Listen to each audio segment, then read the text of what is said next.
Spring is in the air at Global Voice Broadcasting. Fresh new shows are hitting the airwaves every day. Shows about all the things that matter to you in your life. Music, fashion, celebs, and more. It's all here, and it's getting better every day. Only at Global Voice Broadcasting. I highly recommend Ms. Hicks. Her books, her CDs are encouraging. I bought her book, A Hill to Climb. She's a very inspirational speaker. And I look forward to one day being able to work with her. Your power lies within you. Let it loose. Aspiration, inspiration, motivation, edification, determination.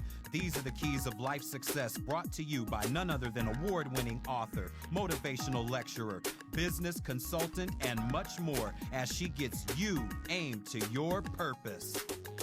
And now, ladies and gentlemen, young and elder, from Hollywood to the entire world, here is your host of Aim to Purpose, the radio show, Louise Hicks, along with her co-host, yours truly, Kennon Wesley Mason.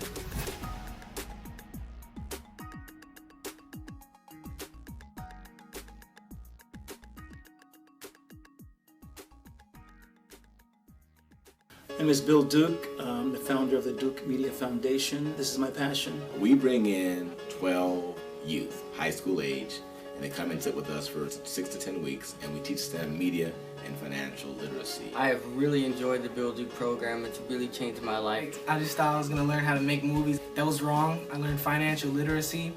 I learned how to use green screens. I learned a lot. They really help and push you towards doing better things. It's a really great program, and it's also just really fun. We had a wonderful time in the Bill Duke program. We will always be back.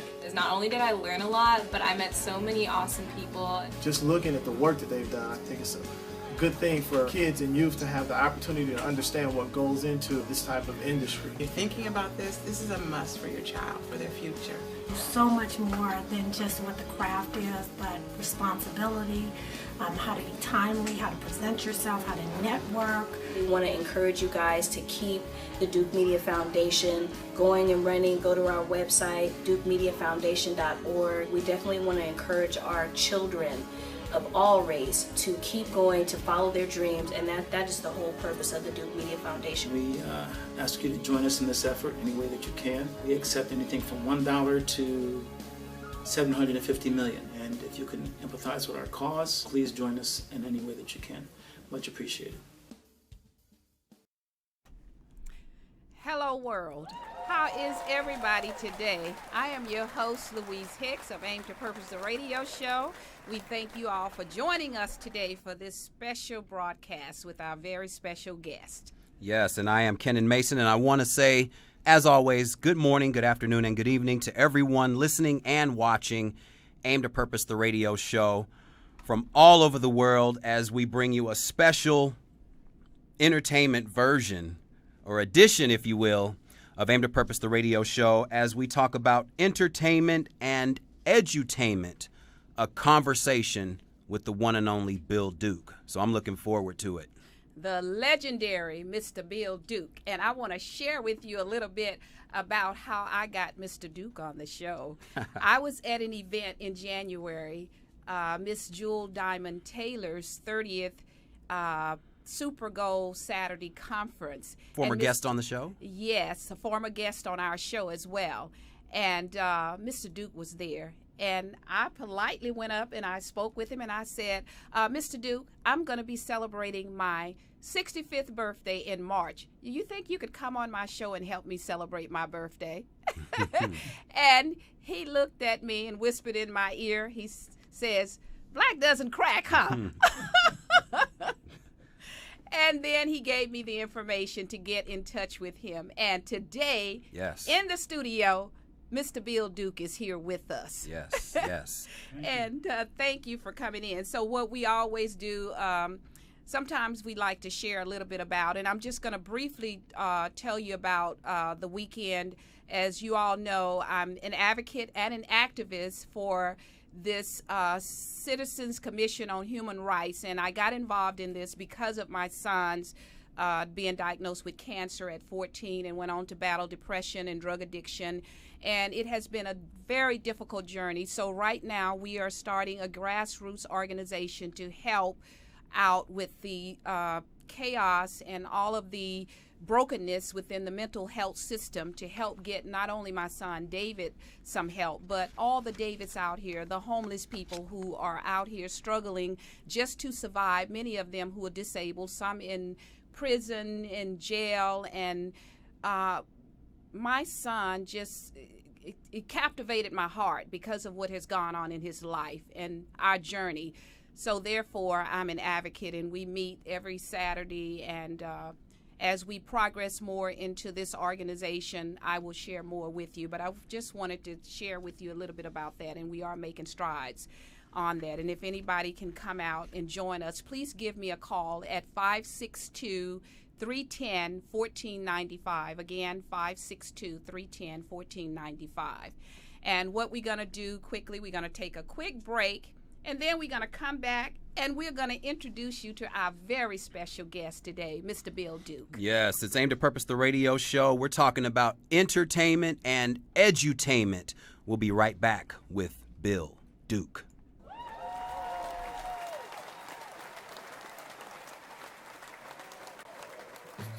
Hello, world.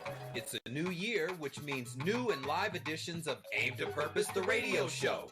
We'll be sharing new ideas with new guests from around the world, revealing new truths with every new topic presented to you, the A2P universe.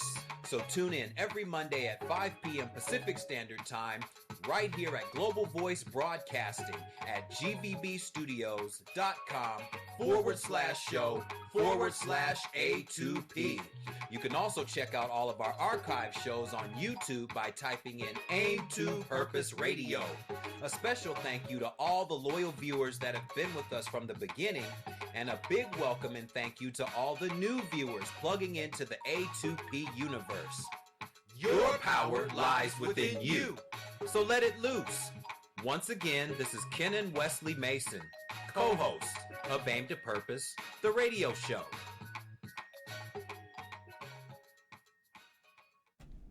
Hello, world. Once again, we're back. I'm your host, Louise Hicks of Aimed at Purpose Radio Show, and we're here today with our very special in-studio guest, Mr. Bill Duke, and we will be discussing entertainment and edutainment. And if you don't know what that word means, hold tight, because Mr. Duke is going to share it with you in a little bit. But right now, we're going to go ahead and tell you something about Mr. Duke that you might not know, but he's a legend, so you might know some of this. Yes, actor, director, producer, writer, and humanitarian, Bill Duke is dedicated to bringing quality edutainment to audiences around the globe.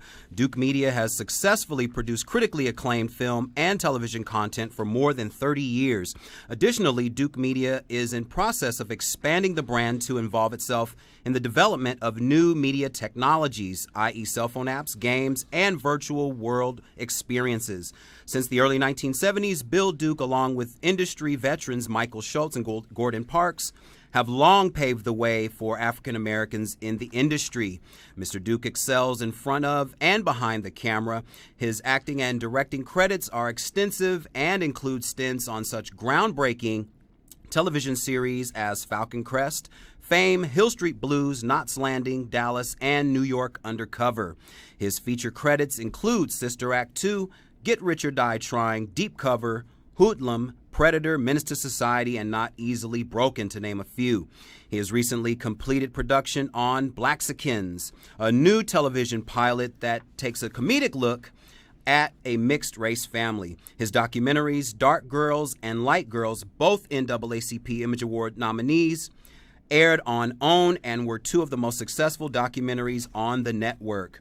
Bill Duke's invaluable contributions to the industry have been recognized by both his peers and the entertainment community. Appointed by former President Bill Clinton to the National Endowment of Humanities, he was appointed to the board of California State Film Commission by former Governor Arnold Schwarzenegger, and he has been honored by the Directors Guild of America with a Lifetime Achievement Tribute. Mr. Duke's humanitarian efforts are equally important. He devotes his time to charity and not-for-profit organizations that enhance our human experience. He is on the board of directors of Educating Young Minds and recently established the Duke Media Foundation, which has joined forces with the New York Film Academy to teach media arts and financial literacy to underprivileged youth.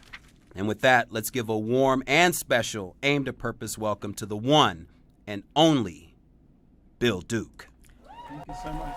Oh, thank you for coming in to help me celebrate my birthday. It was March 4th, but I celebrate the whole month. Yeah, I understand. I'm Pisces too. I'm there you February go. 26th. Oh, get out of here. Yes, Thank you. God bless you, yes. Great people, Pisces. Yes, you are good. And humble too. There you Very go. humble. You're so correct. Very humble people. And we want to just jump right in here. And we showed the clip at the top of the show. And I like where you said $1 to $750 million. Yes. And that's good because we have to think big. I mean, when you want things to happen, you just don't think small, you think big. That's exactly right. And that's how you get where you want to go. So we know, Bill, you've been in the industry for over 30 years now, long time. And you've done so many things as your bio just, oh gosh, need I say any more? Right. So why did you choose this industry in the first place? I don't know. I think it might have chosen me. Okay. You know? It's like I tried other things, and when I was growing up, your parents told you what you were going to do. And I was first told I was going to be a doctor because doctors made money. Yeah. And I was cutting up frogs and cats, and my bedroom smelled like formaldehyde, and it just wasn't for me. And then I was told I should be an English teacher because teachers make money, so I followed my parents and I went to BU, Boston University. But I had fallen asleep for the second time in my Chaucer class, and I got kicked out. So I had acted in one play at the what's it called, Dutch Community College in New York, and I enjoyed it, but I didn't have the courage to follow my dream. But my friend Israel Hicks, my roommate, says, you know, Lloyd Richards is head of the drama department up at BU, so go and try. I tried out, I got in. And so the next semester, it's not a pretty sight, but I was dancing across the floor in tights in a ballet class. But the thing is that, you know, it's interesting. You find, how can I say, you know, if you find something that's not just in your mind for you, but your passion. Yes. There's something about that lets you get through all of the heartaches and all of the pain because you're doing something you want to do with your life. And I found that to be valuable for me. Oh, yes. And you're so right about that because if it's not passion, if you're not passionate about something, you wonder, why are you doing it? Because you don't get that heartfelt spirit of working with people and doing things to help people to get focused on whatever their passion is. And that's what's so relevant here today. So many of us don't know what our passion is, and that's one of the reasons I decided to start this show along with my son, so we can help people to do that. And we know you've led this life of entertainment, all of the accolades here, and then you started this life of edutainment. So that's a new word. I know it was a new word for me. So what does that mean, edutainment?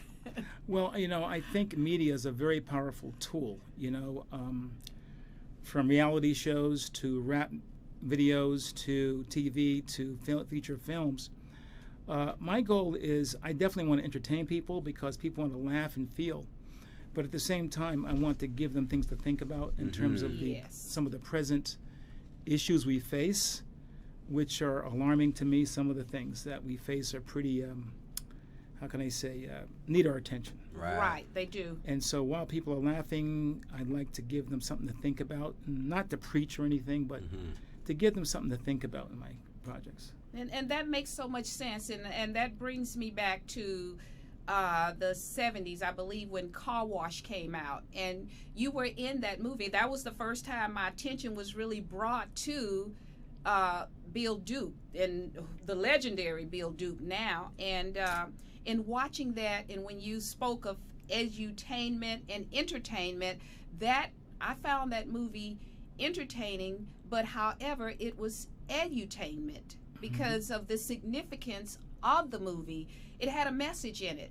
And that is so important, I think, especially like you said, with the things that are going on today, that we have a message and we allow people to get something out of it to help them along the way in terms of humanity as well. And I know you played the role of, I believe it was Abdullah in that. Abdullah, yes. Yeah, Abdullah. Muhammad Akbar. Right. And you, but you had the most significant message, I think, along with Franklin Ajayi. Yes. He had a message too, I thought. So was that something, how did you feel about doing that movie? I'm just curious now that I'm getting a chance to talk to you about it. Well, there's a great friend of mine who's still a friend, the great Michael Schultz, who is an incredible director, one of the pioneers in directing for black people in Hollywood. He directed Car Wash, right? Yes, sir. He directed Car Wash. And he and I were friends in New York. So when I moved out here, he told me about this potential role. And I went in to see him and Ivan Dixon, who was one of the producers, I think, on it. And a great, great man. The next week I found out that I was in the movie. And so I really identified with the part because at that time, you know, for young black men, it was very frustrating. Yes. And I could identify with Abdullah's frustration. And so I was very fortunate to be a part of the movie. Yes, yes. And that was great in that aspect because you really brought attention to, like you said, the frustration of black men. And me having two sons, I have an opportunity to kind of know what goes on with black men and a lot of that stuff. Even though that movie was done in the 70s, we're still facing these issues today. Unfortunately, yes. That is unfortunate that we are facing some of those issues. And you really don't get to see that message, like you were saying. You didn't really see the message in the movie until years later. Right.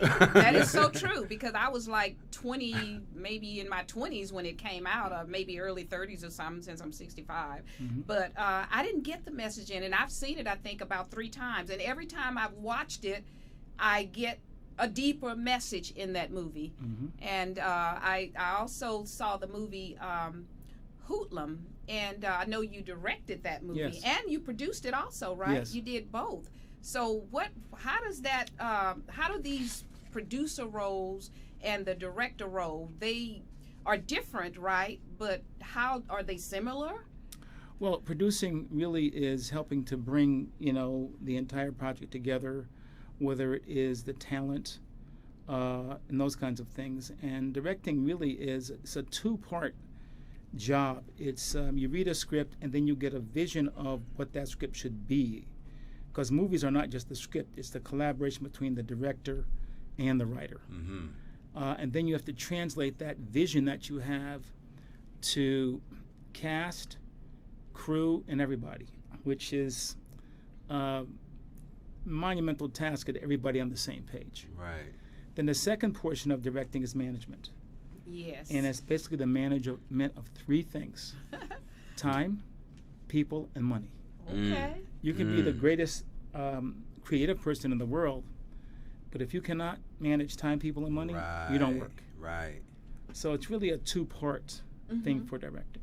It makes sense too. Because you have to make the most with whatever your budget is, or it's the studio, the networks, and the investors.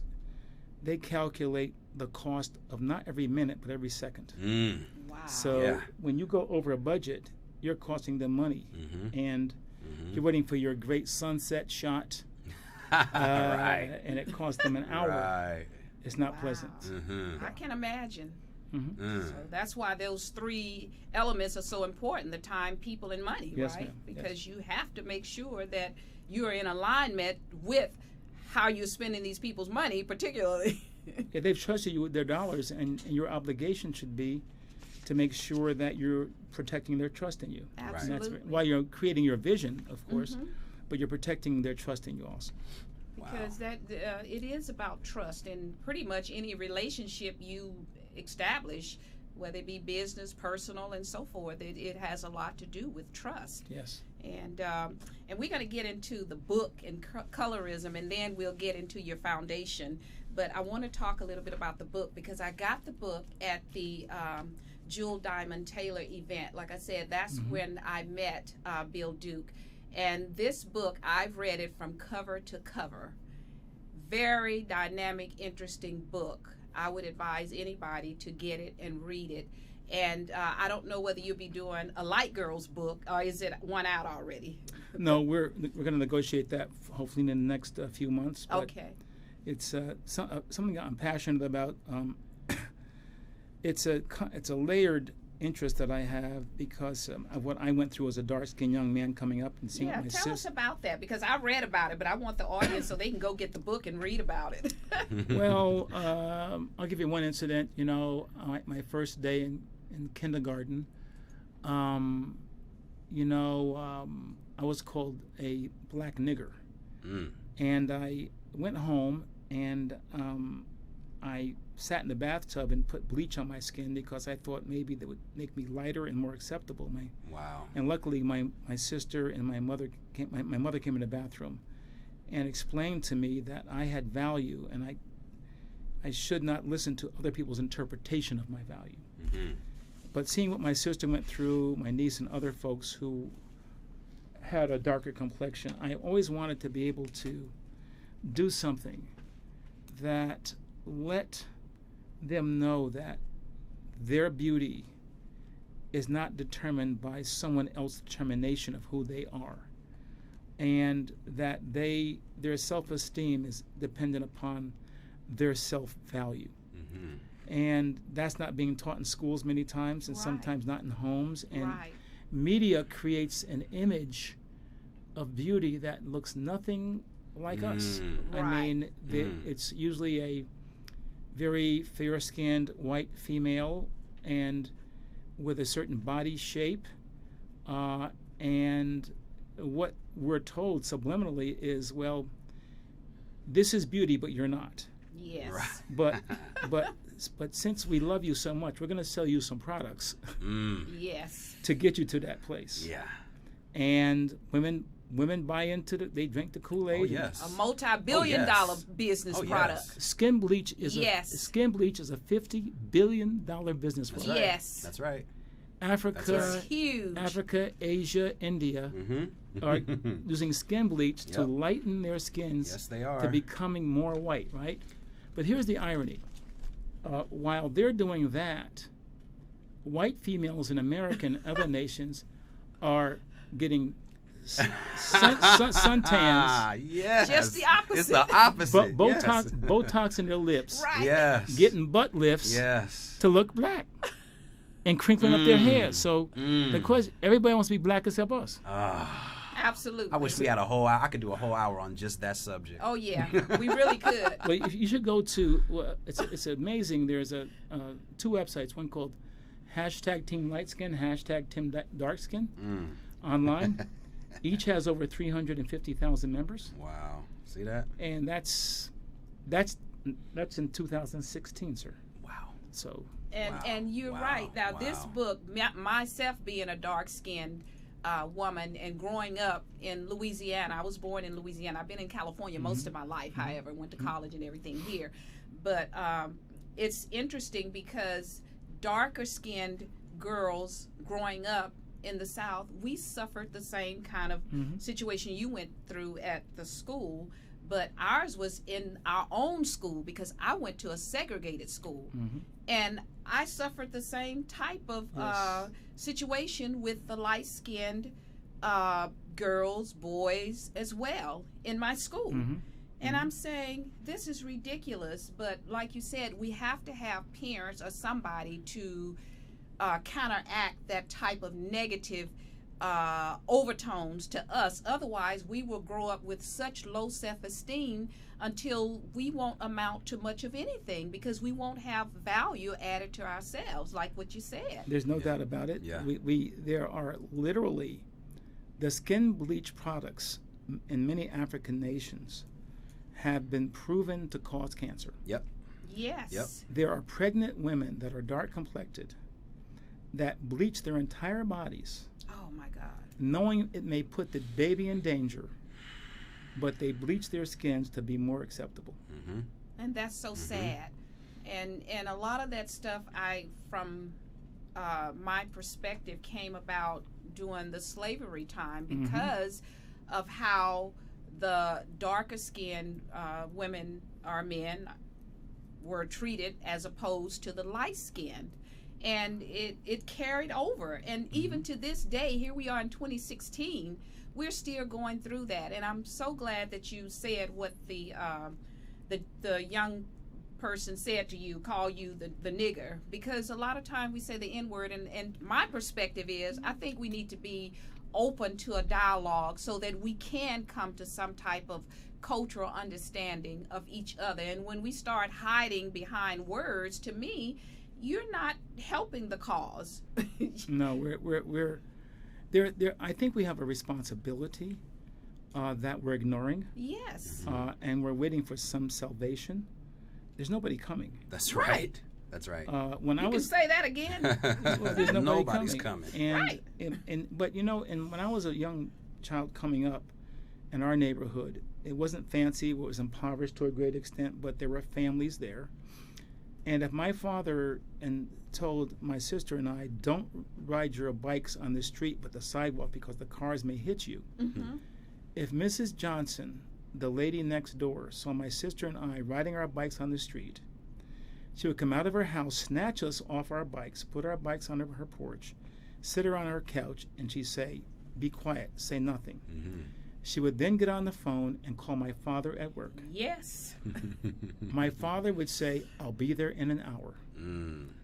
That was the longest hour of our lives. Right. Because we knew what would happen when he got there. And I keep saying this in every place I go and speak. What happened to Mrs. Johnson? Yeah. Because she cared not only about her own family. Yes. She cared about everybody in the neighborhood. And every child there, she cared about them. Yes. Something has happened that is very disturbing that Mrs. Johnson, I don't know what happened to her. Very disturbing. I had a Miss Johnson as a babysitter Sure back in the day. Sure And she used to babysit a lot of the kids in the neighborhood as because the parents had to work. Yes.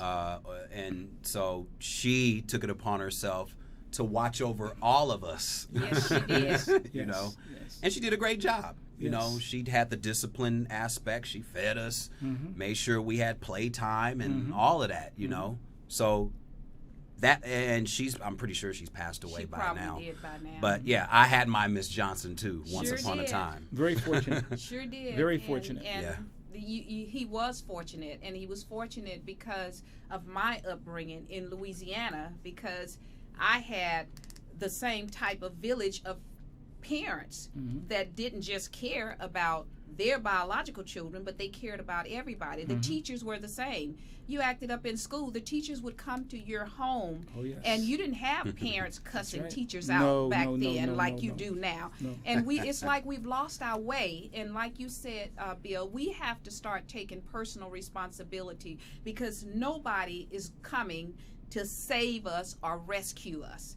We have to save ourselves. And I'm so happy that there are people out there like you and Ken, me, and others out here that are helping to educate us and provide some type of wisdom, direction, guidance, so that we can come out of that enslaved mentality that so many of us are trapped into. And I know, still on the subject a little bit before we go to the break, of the dark girls, light girls. Yeah. And I know the light-skinned girls have said, because I have friends that are light-skinned, and they are dear, and we don't have this colorism issue, because we understand the culture and how we got there.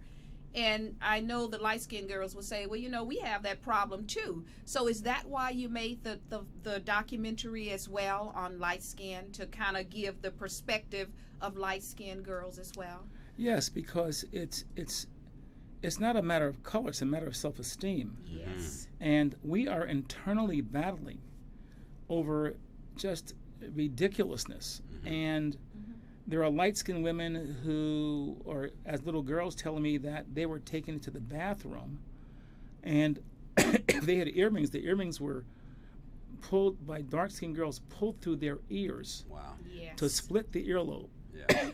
Yeah. Or if or that they would take them in the bathroom and take Nair and put it in the scalps of the light-skinned girls and pull the hair out by its root, leaving a bloody scalp because they felt that the light-skinned girls thought that they were cute. Right.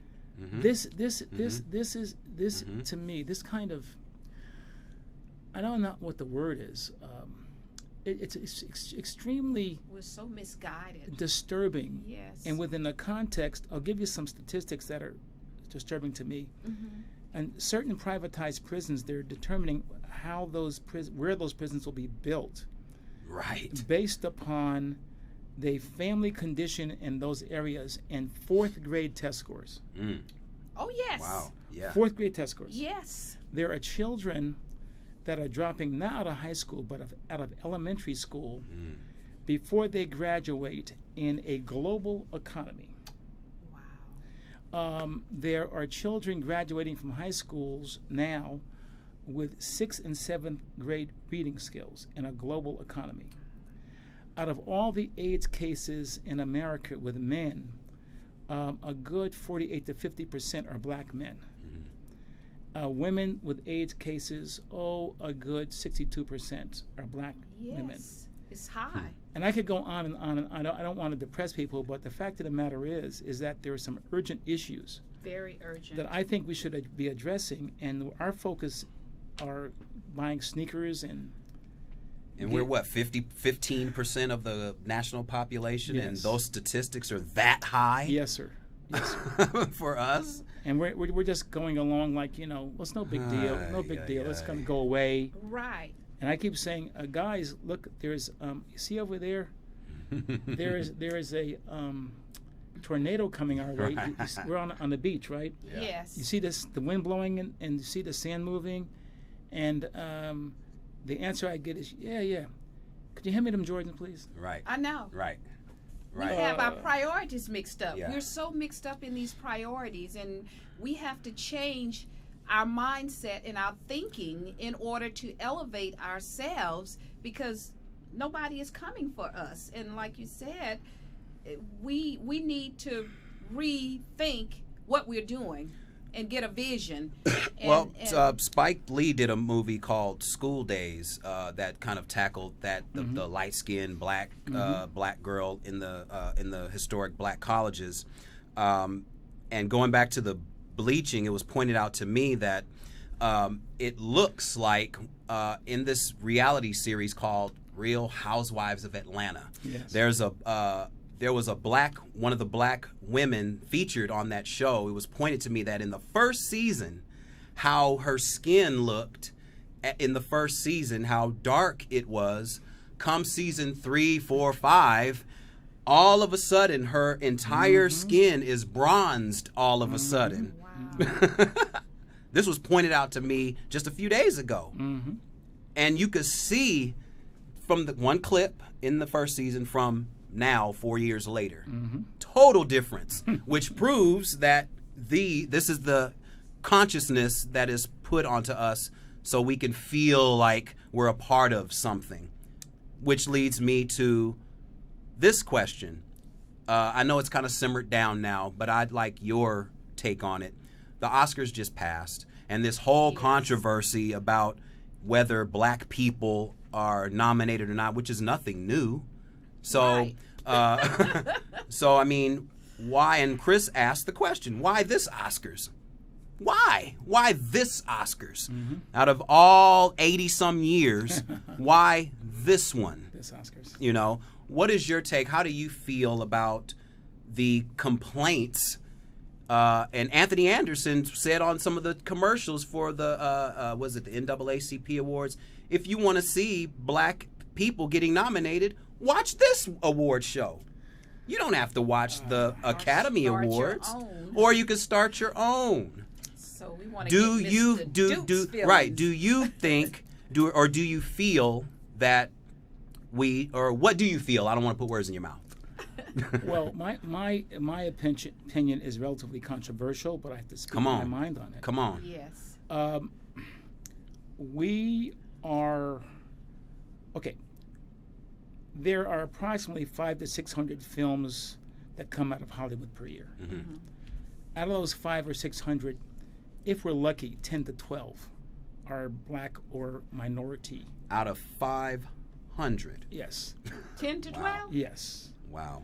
Now, if you change that ratio in 3 years to, instead of 10 or 12 to 100, that means many people get a check. If you gave me an option of a check or a statue, guess what I'm going to take? Right. I want to take my check because I can buy a statue. Yes. Yes. And then we can create our own Oscar programs. Thank you. Jeff Friday had a brilliant, the American Black Film Festival and Russell Simmons through 2 great events right after that we celebrated each other. And I'm not suggesting that we should not be accepted by the Academy. Right. But that should not be something that we rely on for our value. There should be other entities that give us an understanding of our value that we promote. But again, there we go again, waiting for salvation, approval, recognition, and if it happens, that's wonderful. But we go down this path of like sobbing and crying and blaming and everything else when we could why don't we support the NAACP Image Awards more? Why don't we support the Essence things, Awards and things why don't of we that do nature? that? Because you know, one of my relatives one time said, you know, there was this how can I say it? This analogy that they gave one time where this older black woman. In the old days, they had ice boxes. They didn't have refrigerator. Ice boxes. I remember the ice boxes. You put the big chunk of ice in. Me too. Yes. And so once a week, she had to go from her home, and she carried her grandson, who was like 7 or 8 years old, in a little cart, and they drive to get some ice for the ice box. Well, on one corner, there was a black man selling ice at 10 cents for a big block. Okay. And then 2 blocks later, there was a white man selling his ice for like 20 cents, okay? So she would always pass the black man and buy the 20 cents ice. Yes. So one day she's coming back and she's passing the black man after buying the white man's ice, and the grandson said to her, Grandma, the colored man, he has ice for 10 cents, and the white man has ice for 20 cents. Right. Why do you buy the white man's ice? And the other man's grandmother says, well, son, believe it or not, because the white man's ice is just a little colder. Oh, my God. Now. Oh, no. So I think a lot of us believe that the white man's ice is just a little colder. A little bit colder. That was such a good analogy. Meaning it's a little bit better. Yes, it's better than what the black person could present to you. And ice is ice. And ice is ice. But it's our, you know, there's a book that was written, I've been reading, by Deepak Chopra, a great, you know, he's. We just saw him not too long ago at the Agape Center. Oh, he's incredible. Yes, he is. And he wrote a book that's called Super Gene. We have it. Yeah, that's the book we had. We went to that event and we got the book. That book is incredible because it talks about genetic inheritance. And he's stating that at least 9 generations are in us genetically. Yes. Yep. And he says that they did an experiment, he and a scientist, with this cow, and they put this baby cow in this fenced-in area, and then they electrified the fence. One day the cow hit its nose on the fence and burned her nose, and they healed it and everything. A year or 2 later, I think it was, the female cow had some calves, and they followed the calves for a year or so. Those calves never went near that fence. Amazing. Now, no, they weren't in the mother's belly when she burned her nose, because she was a baby calf. Right. But genetically, they inherited that fear or recognition. Insight, yes. Yep. We have done the same thing. Yes, we have. And so that has to be reversed. That's the issue. And I like what you said, something we should how did you say it? Rely on for our value, and that's what we're doing. We are relying on somebody else to validate or acknowledge our value, as opposed to us acknowledging our own value. What I've noticed, especially at the Oscars, on the pre stuff that they do, they had Michael Strahan and Robin Roberts out there on the red carpet talking to everybody, purposely putting them in front of us, just to kind of pacify us, if you will. Oh, yeah. But you never, on the red carpet of the Essence Awards or the NAACP Awards, you never see any mainstream white commentators or mainstream white reporters or anything interviewing any actor or actress at those awards. It's one of those things to where people don't look at the little nuances, that are subliminally put upon us. Oh, yes. And we don't see that. We're blind to that. If you want to hide something from somebody, you put it in plain view, right in front of their faces, and they'll never see it, ever. Yeah. So we really we have to become more conscious and conscientious about ourselves and what we are allowing to enter into our lives. And that's, with that being said, I think we're going to take a break, and then we're going to come back and talk some about the foundation. Yes, I love it. It's Aim to Purpose, the radio show. Bill Duke is our special guest. Don't you go nowhere.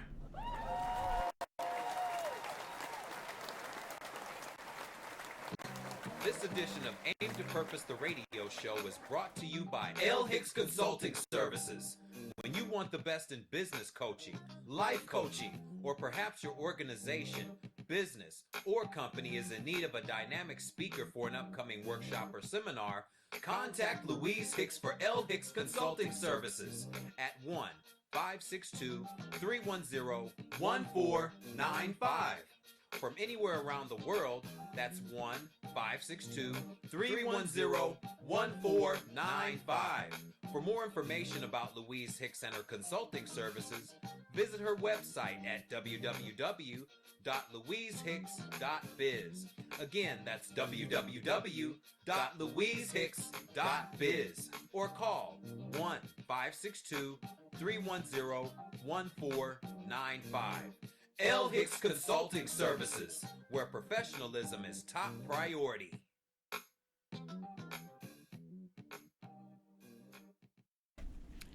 Hello, world. We are back, and we are talking with the legendary actor, producer, director. She means I'm old. That was it. Legendary means you're old. And if he's old, that means I'm old, and I don't claim old, and I'm 65. So Bill Duke is not old, believe me, not by any means. You're looking at him right now. What did he tell me? Black doesn't crack when I turned 65 on March 4th.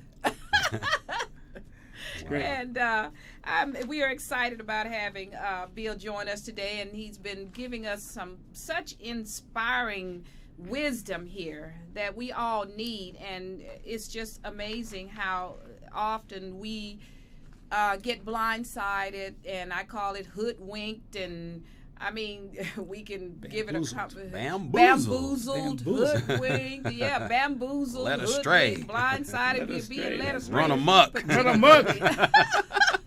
So we gotta wake up. Yeah. I love those lines. I know. I love those lines too. We gotta wake up. And during the commercial break, Bill was telling us about the puppets. Say it, Bill. You can say it better than I can. Puppets love freedom, excuse me, and are happy as long as they love their strings. Right. And that, take that in for a minute. Right, take that in and kind of stew on it a little bit. And we don't want to be puppets here. We want to not let people just pull our strings. And we got to start waking up, particularly us as black people, when we see, particularly in LA County, 50% of the homeless people in Los Angeles County are black. The prison population, overwhelmingly black. The drugging, elders, abuse, foster care kids. So all of this comes into play and brings us to what we want to discuss next is Bill's foundation. And tell us a little bit about the foundation. Well, before we go to the foundation, you have Duke Media. Why did you found your own company? And then we're going to get to the foundation.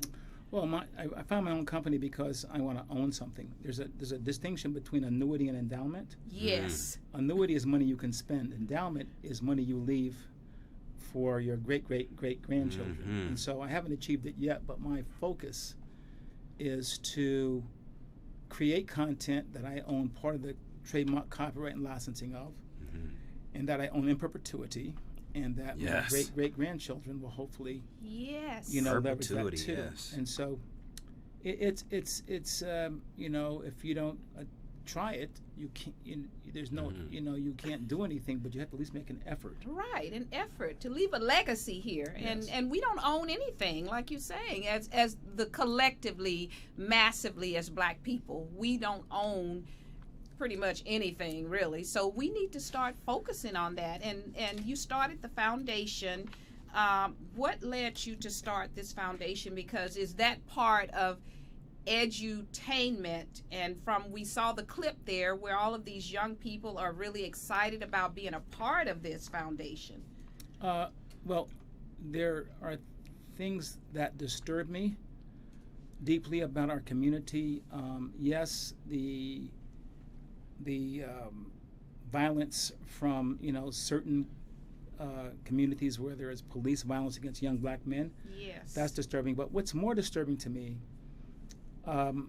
last 4th of July weekend in Chicago, 82 blacks shot each other, many of which died. And there was an article online from a young Black man, and he said the following. He said, "No one will get in trouble for this, but if I'm a white racist cop and I look at the fact that in one weekend, 82 Black people shot and or killed each other." Wow. Yeah. He said that the white racist cop may be thinking, "Hey, wait a minute. I just killed one. What's the big deal?" Right. So and that's the mentality, what you're saying. Right. So we're given instruction in terms of our own self-value. Right. So I wanted to put the foundation together. We've been existing like 3 years approximately now, because I wanted to give young people a different way of thinking about things. And so if they're interested in our industry, we teach two things. One, media literacy, which is the paradigm shift from television and film to media, which includes cell phone apps, virtual reality, games, webisodes, etc. Right. And so we teach them how to make films, etc. But we also bring in experts who are in the field today in those other fields to let them know the jobs behind the scene. Right. There are coders and graphic artists that create these games. That's right. Our kids know nothing about those jobs, and they have to understand that those are employment opportunities. Oh, yeah. Not just being in front of the camera. They're talking about they want to be Steven Spielberg. No, be Steve Jobs. Right. There you go. There you go. And we're trying Absolutely. Notice the last name Jobs, so be Stephen Jobs. The second thing we teach them is financial literacy. Right. It was based on something an accountant told me once. He said most minorities spend money they don't have on things they don't need to impress people they don't know. That is true. And I want, in our financial literacy, the great Karen Clark was a VP at City National Bank. We teach what is Wall Street, what is the Federal Express, what is the FDIC, what is credit, what is debt, what is compound interest. What's the distinction between the spending of a dollar and the use of a dollar? So that if these kids come out and they're successful in our industry, they should not be throwing $100 bills at people in clubs and stuff. But what they should be doing is leveraging that money into endowment. And so we teach that principle. And let the money rain that way. Financial values. You know the most wonderful money in the world is that money you're making when you're sleeping. That's right.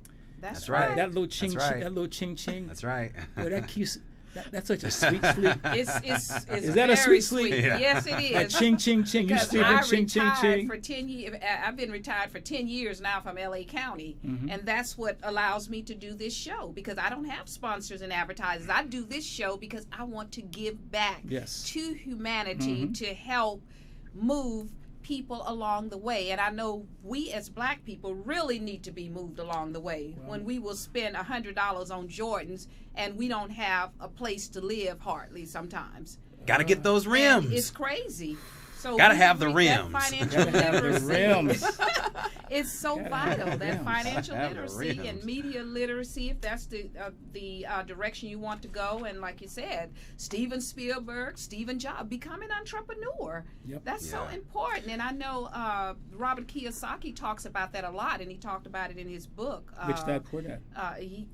Yes. It's self-empowerment. Absolutely. We Not need waiting that. to be discovered. Discover yourself. Discover your. Oh, I like that. Discover yourself. And with the technologies that we have today, many people are making themselves their own stars. They're not waiting for agents and things like that. They're putting themselves on YouTube. They're putting themselves on whatever social outlet that there is now, because they have access to it. You know, there's something that a lot of people don't know about, unfortunately, but you know, have you ever been to the YouTube campus in Playa del Rey? No. YouTube has a campus. I haven't been to it. I didn't know they had that there. No. It's one of the it's one beautiful campus. It has a state-of-the-art sound stage, red cameras, which are some of the best cameras you can get. Okay. They have post-production facilities. I think 5 or 6 or 7 post-production rooms, green screen, lights, everything. Playa del Rey. Okay. I didn't even know about that. Oh, it's incredible. And if you have 10,000 subscribers on your YouTube channel, they give it to you for free. Wow. I got to work toward getting that 10,000 YouTube subscribers now. You can broadcast from the stage. Wow. So it's an opportunity that a lot of us don't know about, but I speak about it all the time. Hear because that, it's important. audience? There you go. YouTube campus, Playa del Rey. You get 10,000 on your social media, YouTube subscribers, 10,000 subscribers. You can go and broadcast for free. I mean, that's an opportunity many of us don't know. And of course we're not going to know, because we have to broaden our horizon. And I know a lot of it is about parenting. What tips can you give us? Because I know a lot of us spend a lot of time. We let our kids get on social media. They sit and watch TV, nonsense programs all day, nothing that has a positive message.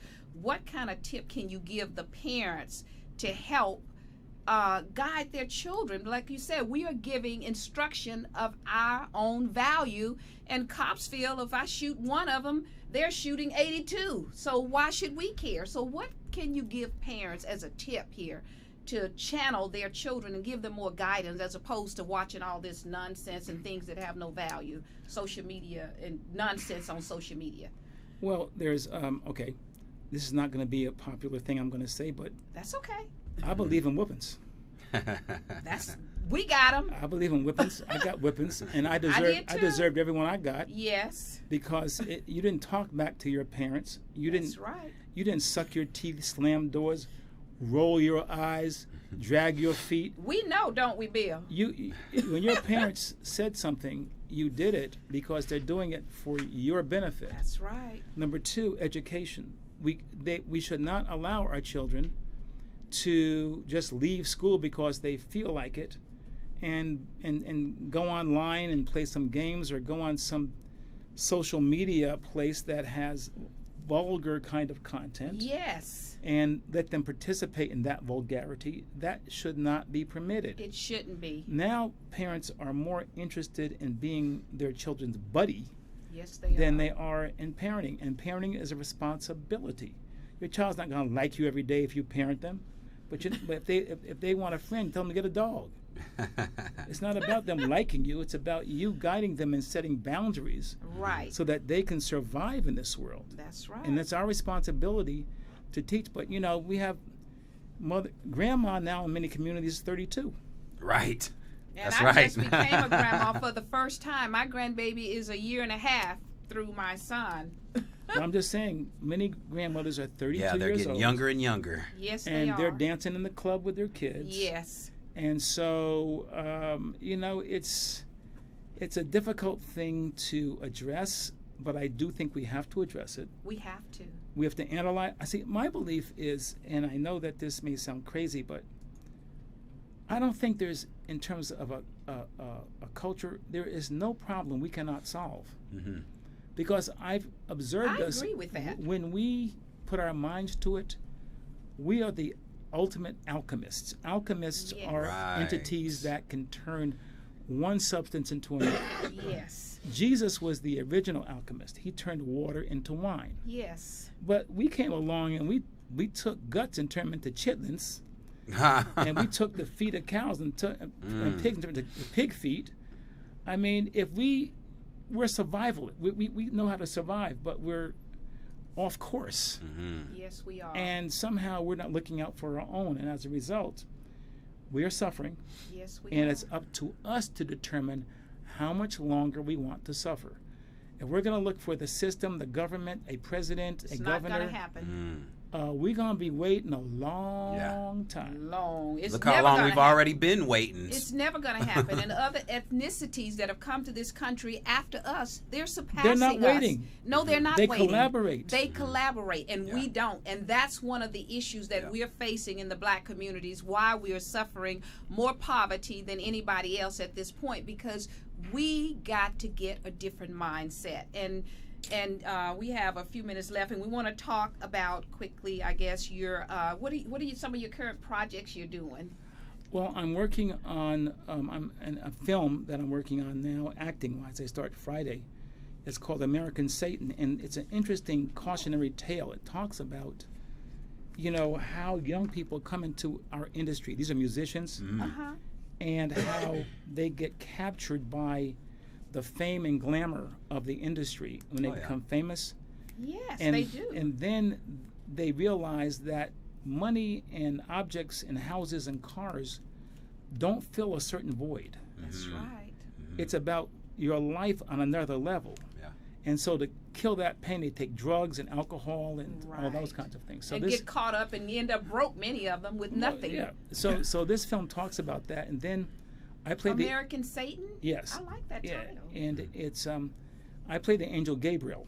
Okay. Who he first is a homeless person, then he's a butler, and then he is a person that's a business person, but he goes by these guys every once in a while and just drops knowledge into their ears. Wow. And he says, what is it? Be careful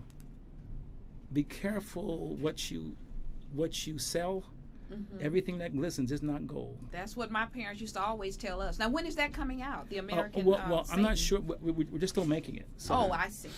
I start filming on Friday. I'm look forward to that. And then I'm trying to get dollars for several projects. One is the history of the Black Church. That's a good one. History of gospel. What is a man? What is a woman? What is a man is inspired by. I don't know if you saw Miss Von Zont's show last year where they had these 3 young black men on, and between them they had 120 children. Yes, I saw it. Yes, Young LeBring, she brought that one. Yeah, I saw it. My question to these young men is not condemning them, but if you're going to have a child, it's one thing to have a child, but fathering it and providing it for it, that's another situation. So I'm just trying to say, in this, what is manhood really, from the cave to the present day? And we need more films like that to enlighten people.